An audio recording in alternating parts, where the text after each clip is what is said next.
Аса қамқор ерекше мейірімді Алланың атымен бастаймын. Құрметті көрермендер, біздің денсаулық әлемі бағдарламасы негізінен заңды түрде құжат алған, құжат беруге құқысы бар орталықтардың төрағаларымен бірлесе отырып, солардың рұқсат сертификатымен эфирге шығады.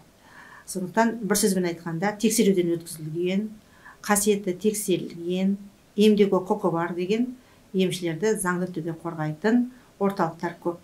Солардың бірегейі Сақтар халық медицина орталығы. Бүгін сол орталықтың президенті, біз енді сақ көсемі деп айтып кеткенбіз. Бұл кісінің шын атында ұмытып кетіппіз. Шынын айтқанда, сақтар, сақ бабаларымызды тірілту үшін Сақтар деп қойғанда, осы орталықтың аты Амангелді Жақиярұлы. Ал енді сақ көсемі, қош келдіңіз. Осы орталық жақында, осы Қаскелең қаласында, Гүлдер мейрамханасында жаңадан салынған атақты Әулие Абыз Ағананың ашқан орталығы бар, емдеу орталығы. Соның жанында Гүлдер мейрамханасы ашылған. Сонда 6-шы кезектен тыс конференция өтті. Бұл конференцияға келгендер арманда болды, келмегендер де арманда болды. Әлі күнге шейін барлығы телефон шалып бізге жан-жақтан хабарлар түсуде. Ал сонымен сақ көсемі, бұл конференцияның тақырыбы қандай болды енді? Сәлеметсіздер ме, құрметті әріптестер, құрметті отандастар. Алла жақсын берсін. 22 октябрь 2022 жылы өткізілген 6-шы кезектен тыс конференцияның тақырыбы халық медицинасының кешегі өткен сақтардың бері келе жатқан халық медицинасы тақырыбы кешегі бүгінгі ертеңгі ұлттық жоба аясында өткізілді. Және де Қасым-Жомарт Кемелұлы Тоқаевтың халыққа жолдаған үндеуін қолдай отыра 25 қазан күні өткен республика күнімен және болашақта болатын 20 қарашадағы президенттердің сайлауына үн қатыстық. Өте жақсы. Енді сіздің орталықта сізде қанша емші бар? Қалай оларды тексеруден өткізесіз? Қалай құжат бересіз? Енді біздің орталықта біраз емшілеріміз бар. Қазіргі біздің көп емшілердің қатарына медицина қызметкерлері қосылып жатыр. Дәрігер емшілер? Дәрігер емшілер. Қазір дәрігерлердің көбі сүлік салу, қан алу, хиджама және басқа да шығыс медицинасы айналысып жатыр. Бұрынғыдай емес, қазір көбі менде где-то сол 30%-те қазір дәрігер емшілер. Білімді дәрігерлер. Білікті, сапалы, өте жақсы анатомия физиологияны білетін, өте жақсы дәрігерлеріміз қазір біздің орталықта. 30%. Енді бізге көрермендеріміз көп хабарласады. Жақында бір Ақтаудан, Атырау ма, Ақтау ма бір келіншек хабарласып отыр. Мен осы Сақтар медицина орталығын естідім, сол жерден барып тексеруден өтсем, мені қалай тексереді дейді. Мен айтып, оны Амангелді Жақиярұлы эфирден айтып береді деп уәде берген. Енді сол қабыл болып қалыпты. Қалай тексеруден өткізесіз адамды? Енді қазір күндері, бүгінгі күні, мына емшілердің көбінде кішкене кейбіреулерде жаңағы бір кішкене психологический ауытқулар бар. Кейбіреулер айтады, атамыз айтып тұр, аруағымыз қысып тұр, ұрықтарын етіп жатыр дегенде бір әңгіме сөздер болады. Бұл енді қиындау болады. Енді көбінде біз сұраймыз, мына қасиет кімнен келді деп. Кейбіреуі жаңа аруақ онда атам түсіме келді деген жолдар бар. Кейбіреулер бірден қасиет Аллахтан келді дейді. Міне сондайлар жаңа апробациялар өтеді. Ал кейбір жаңағы қысылған емшілерді дем салып 7-8 күнде, 10 күнде жаңа қатарға қосамыз. Ондайлар аз емес, көп. Олардың білімін жетілдіресіздер ме? Білімдерін жетілдіреміз. Әсіресе жаңағы анатомия физиология, көп емшілеріміз жаңағы омыртқаның қайда тұрғанын, кейбіреулері жаңағы бұғананың қызметін, кейбіреулері жаңағы басқа да бір анатомия физиологияның жаңағы көптеген қыр-сырдарын білмейді. Тек қана анау айтып тұр, мынау айтып тұр, сонымен келе жатқан көптеген жаңағы өздерін емшілер қатарына қосып жүрген қазіргі емшілеріміз аз емес. Ал енді дегенмен сіздің орталықта осы жол өңкөз сайып қыран емшілер жиналыпты деп естідім. Мен Меккеден келдімде жол жүріп кеттім ауылға қарай. Қандай сіздің орталықта атақты емшілер бар? Енді ел қатарында енді атақты емшілер, мысалы үшін 40 жыл еңбек еткен Айсұлу Әмзиеваны айтуға болады. Орталықта қазір әлі күнге дейін халқына алдында келген науқастарға ем-домын беріп жатыр. Қызылорда қаласынан Серікбаева Айжамалды айтуға болады. Үлкен өзінің жаңағы жеке клиникасы бар, өзі де дәрігер, Құдайға шүкір, Алла жақсын берсін. Ондай атақты емшеріміз көп. Ендігі үлкен бір жаңағы марапат, ол біздің ел ішінде аталып кеткен Ағана Байжанова Зейнеповна Қаржанбайқызы. Ол кісінің үлкен еңбектері бар. Онан кейінгі кезінде осы 90 жылдары алғаш халық медицинасы ашқан кезде апробация бөлімінің жаңағы меңгерушісі болған медицина ғылымдарының кандидаты Тамара Хамитқызын айтуға болады. Содан осы қазір орталықта отыр Қадарина Мұхалимді айтуға болады. Профессор, академик, доцент, денсаулық саласының үздігі үлкен маман. Одан жаңа Сарәуле Қажын айтуға болады. Уже 40 жылдай болды. Әлі күнге дейін жаңа емін жасап, алдына келген халқына батасын беріп, сондай үлкен марапатқа ие болды. Атаңызға айналған адамдар ғой. Жаңа сіз айтып өткен Ағана тек халық емшілігінде халықтың денсаулығын қалпына келтірумен айналысымен қатар, осы өткен жылдан бері биылғы жылға дейін 300 адамды тегін үлкен қажылыққа және умра қажылыққа апарып келді. Бұл ислам тарихында мүмкін бұндай еш уақытта болмаған шығар. Біздің қазақ елінде сол ислам дініне үлкен үлес қосқан ағанамыз. Ағананы сол үшін жақын арада қақпаның алтын кілтімен құлпын тосын сыйлыққа алды. Қағбаның кесібасын алды. Осының барлығы сіздің орталықтың мақтанышы ғой, енді айтып отырсақ.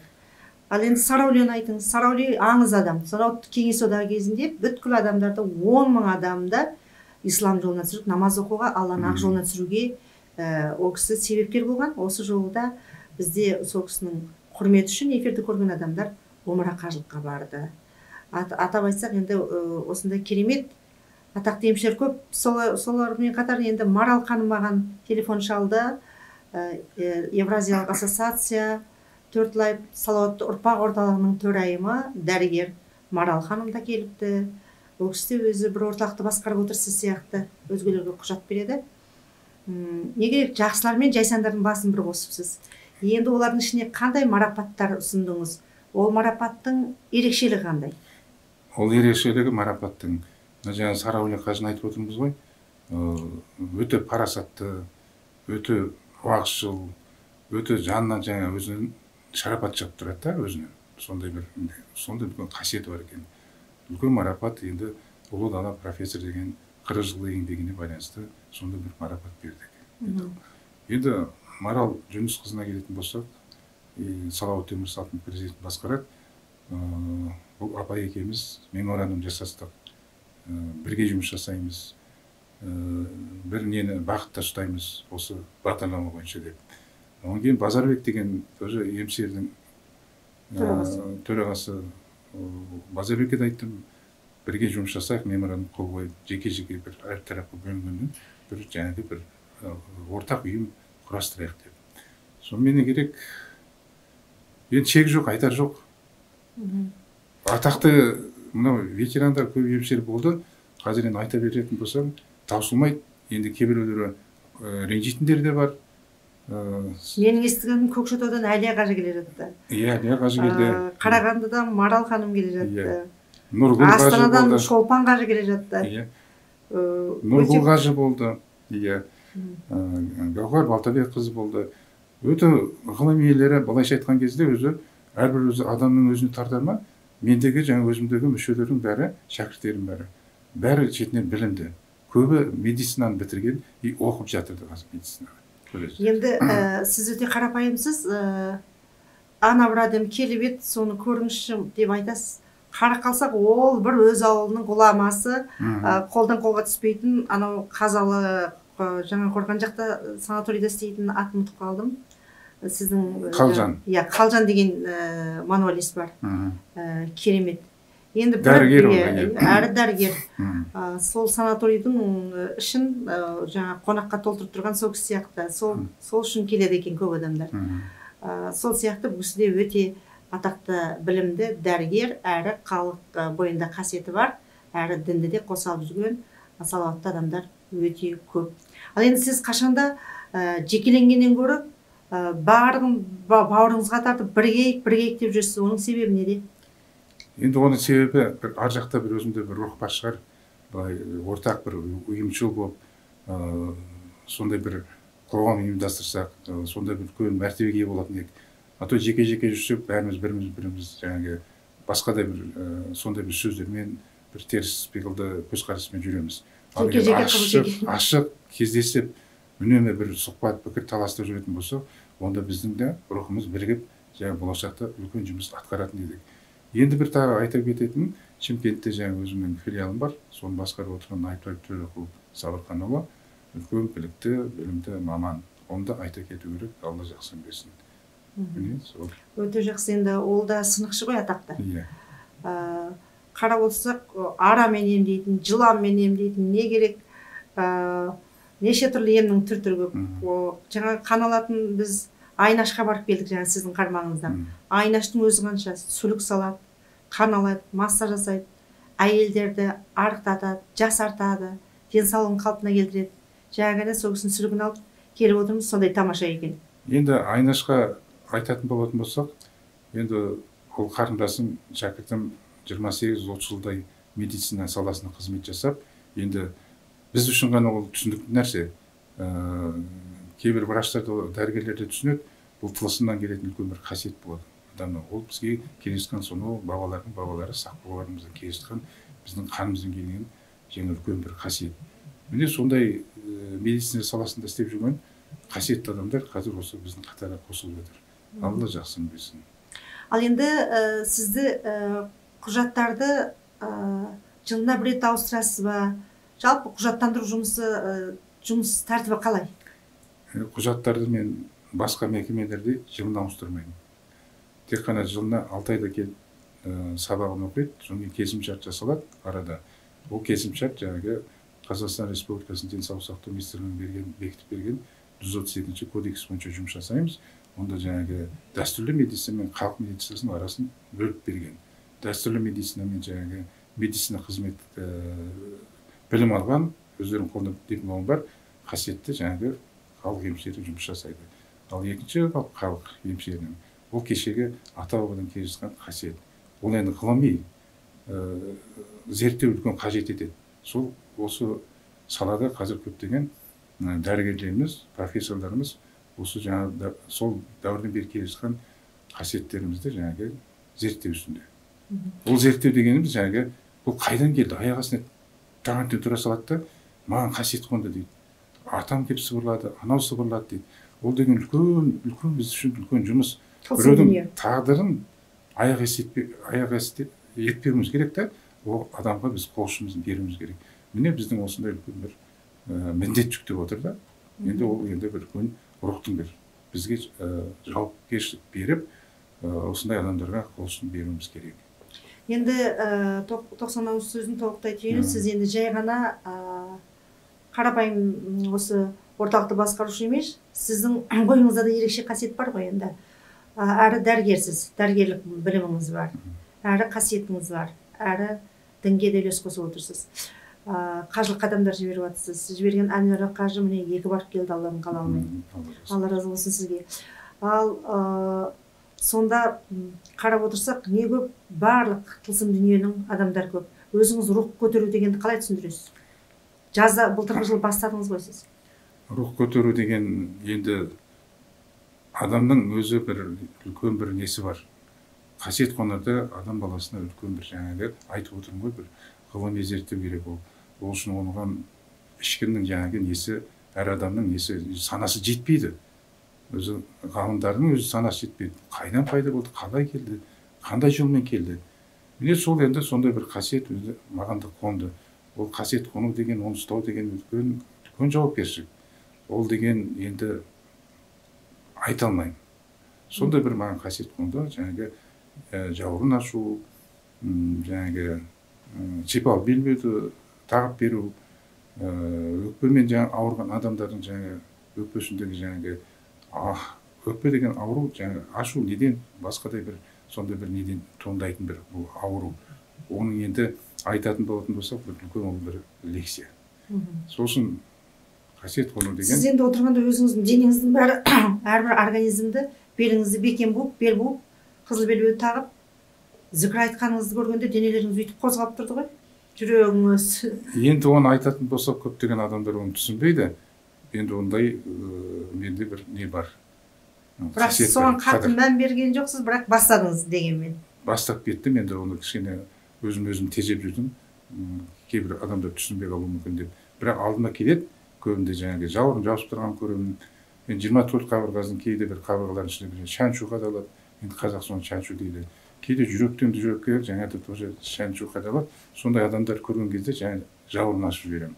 Жаңағы шипалы белбеуін тағып жіберемін. Енді бағана ғана келіп кетті. Өзі 3-4 рет больницаға жатып шықтым дейді, бірақ өзім түсінбеймін дейді, не болып жүргенімді дейді. Оны тоже тылсымнан келген бір қасиет қолдап жүр. Соны ашып бердім. Қандай тамаша. Осындай орталықты басқару үшін өзінің сол емшілік қасиеті болу керек қой. Жаңағы өзің түсіне білмесең, өзгеге қалай түсіндіресің дегендей. Сондықтан білікті маман және біздің өшіп бара жатқан бабаларымыздың рухын көтеріп жүрген, өшкенді қайтадан жандырып, арғай өсіріп, өндіріп келе жатқан бірнеше бабалардың рухын көтердіңіз ғой. Еске түсіріп кетсек соны. Енді мен риза болып қалдым осы жолы. Тағы айтуға тура келеді. Алтын Орда хандығын жаңа ұлықтаудағы жаңағы осы жолы, осы бір жұма бұрын болды, үлкен жиын өтті. Енді ода мен бір еңбегім шығар, мүмкін сол қатты түсірілім екен, жоғана жолы біздің интервьюіміз бір әсер етті ме? Менің айтқаным жаңағы Қырғызстан, Өзбекстан, Түркменстан, егер Жошқан баба сол жақта тұратын болса, сол жақта жаңағы баяғы ескерткіш қойып қояды деп еді. Сол жаңағы Қырғызстаннан келді ғалымдарымыз, Өзбекстаннан келді, Түркменстаннан келді, түріктерден келді ғалымдар, көптеген жаңағы тарихшыларымыз сол ұлытауда осы жоқтығына бас қосты. Сонда жаңағы Жошқан бабамыздың несін зерттеуді қолға алды. Мұқым дүниежүзі тарихшылары. Осы үлкен бастауды осы Қазақстаннан құрылған, Алтын Орданың Қазақстаннан құрылғаны айтып өтті. Мен соған риза болдым. Бұл да бір менің қосқан үлесім шығар, Алла жақсы білсін. Осыны аяқсыз қалдырмай арғай жалғастырғанын мен құптаймын. Сіз Табыралға Бөгенбай батыр атын алып бердім дедіңіз бе, ұмытып қалдым. Ол Ақмола болса, Зеренді ауылындағы, Лосип ауылында. Көкшетау жақ қой. Көкшетау жақта, Алла жақсы білсін. Енді ол бір сондай бір тылсымнан келген бір үлкен қасиет. Енді оны мен айта бермеймін, оны ақырын ашу керек. Өте жақсы құрметті көрермендер, Сақтар халық медицина орталығының төрағасы, яғни президенті Амангелді Жақиярұлы Сақ көсемі сіздерге өзінің жүрек жарды лебізін білдірді. Енді бұл кісі нәпсінің жетегіне кетпеген, әркімді бір мазасын алмайды, мына құжатты ал, осынша баға тұрады деп мазаламайды. Келсе келіп жатады, есік ашық, келсе кетіп жатады, тағы да есік ашық. Сондай жомарт, ақкөңіл, ашық, иман жүзі, осындай Сақ көсемі бар біздің арамызда. Осылай Сақтардың рухын көтеріп жүре беріңіз. Енді кезекті біз қазір осы Сақтар халық медицинасы орталығының өткізген 6-шы кезектен тыс конференциясынан түсірілген репортажды назарларыңызға ұсынамыз. Мен енді бір айтып кететін бір сөзім бар. Біз емшілеріміз бір-бірімізді құрметтеуіміз керек. Әсіресе емші қауымы бірін-бірі құрметтеу керек. Әсіресе емші қауымы бірін-бірін жамандамау керек. Әсіресе емші қауымы бірін-бірін тарту керек. Былтыр өзіңіз білесіз, жаңағы көктемде ораза кезінде жаңағы ауыз аштырды ғой, чолпандар. Сонда Астанада бір депутат келді ғой. Сонда айтты ғой, аға сіз батыр адам екенсіз деп. Мен айттым, неге батыр адам? Мынандай қауымды ұстау дейді. Әркімнің қасиеті әртүрлі дейді. Біз білеміз дейді. Енді кейбіреуінде несі бар шығар, мынандай қасиеті бар шығар, біреуінде мынандай қасиет бар. Сіз олсын ұстаған өте батыр адам екенсіз, рухты адам екенсіз деп қолын ұстады. Сол айтатын сол, осы өзіміздің жаңағы жаңғыз менің қоғамым емес, мекемем емес, Сақтар. Жаңағы әрбір мекеме бар, бүкіл Қазақстандағы мекемелер бір орталық ассоциация болуына, бір заң жүзінде бір сондай үлкен бір не қайтадан осы халық медицинасы денсаулық сақтау мәселесіне қарайтын болатын болса, онда бізде тәртіп болады. Қазір енді әркім өзінің өз үйінде жеке-жеке ашып алған. Бірақ енді келген адамдарды мен кет демеймін, шамамен оқытамын, ауыратын болса сырқатына жаңа дем салып беремін Құранмен. Алла жақсын берсін. құрметті әріптестер, отандастар, әсіресе емшілер, біріңді қазақ, бірің дос көрмесең, істің бәрі бос дейді. Біріңді қазақ, бірімізді дос тұтайық.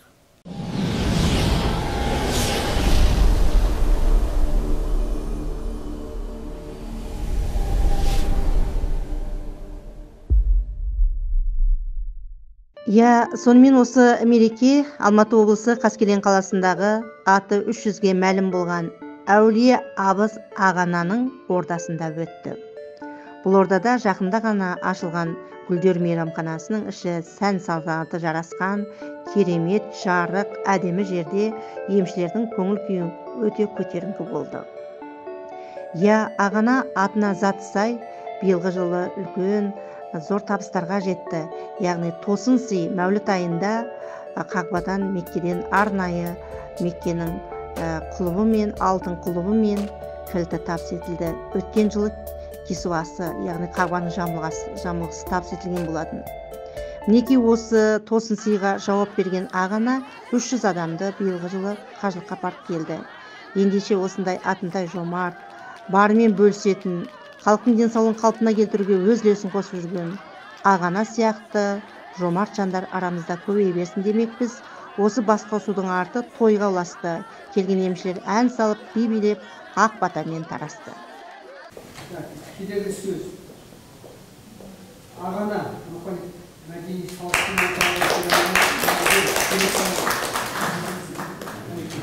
сізге сөз. Ал енді құрметті емшілер, енді міне басымыз қосылып жатыр, Құдайға тәуба деймін. Әрқашан осылай басымыз қосыла берсін. Барлығымызда осы бір терінің пұшпағы ғой илеп жүргеніміз. Әркім осы денсаулық үшін, елдің қамы үшін жұмыс істеп жатырмыз. Осы еңбектеріңіз Алладан қайтсын. Халық бағаласын. Бірінші бағалайтын халық. Халық бағаласа, біз аспанға көтерілеміз. Алладан кейін халық қой бағалайтын. Әрқашан елмен бірге болыңыздар, халықпен бірге болыңыздар. Сонда ғана сіздердің мәртебелеріңіз әрқашан жоғары болады. Ең Алла сіздерге өздеріңізге бірінші денсаулық берсін. Егер өздеріңіздің денсаулығыңыз болмаса, сіздер халыққа ешқандай денсаулық сыйлай алмайсыздар. Бірінші өздеріңіздің денсаулықтарыңыз дұрыс болу керек. Енді мен өзім жайында айтпай-ақ қояйын деп тұрмын. Қазір Гүлжан бәрін көрсетіп айтар, түсіндіреді, мына центрдің қалай салынып жатқанын. Ал бірақ мен сіздерге қазір бір жаңалықты айтып кетейін. Осы міне жақында, былтыр Мәулет айында маған Саудовский Арабиядан жаңағы Қағбаның сыртқы хисуасы мен ішкі хисуасы келді. Специально несімен ол кабинетте тұр. Биыл Мәулет айында сол Қағбаның құлпысы келді. Ол да бір Алланың маған берген бір сыйы шығар. Енді оны бір Алла біледі. Мен енді Құдайға тәуба деймін. Просто мен өзім айта алмаймын да. Енді мен қазір сіздерге сол құлпыны бір көрсетейін, сосын үзіліс кезінде жақын көре жатарсыздар.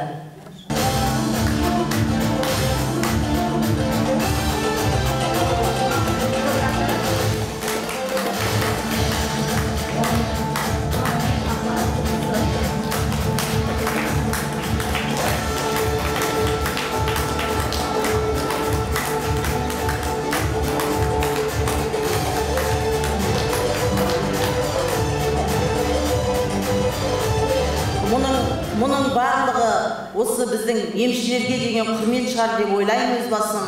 Себебі бұл тегіннен тегін келген жоқ. Бұл именно емшілерге келіп отырғанына мен тәуба қыламын. Себебі мұның бәрі Алланың қолындағы жағдай. Алла өзі реттеп тұрады ғой бәрін. Біз пендеміз, Алла реттейді. Әйтеуір адам пендеміз ғой.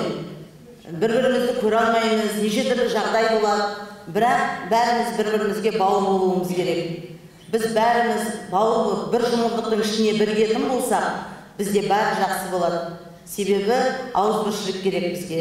Алла жар болсын. Рахмет. Ата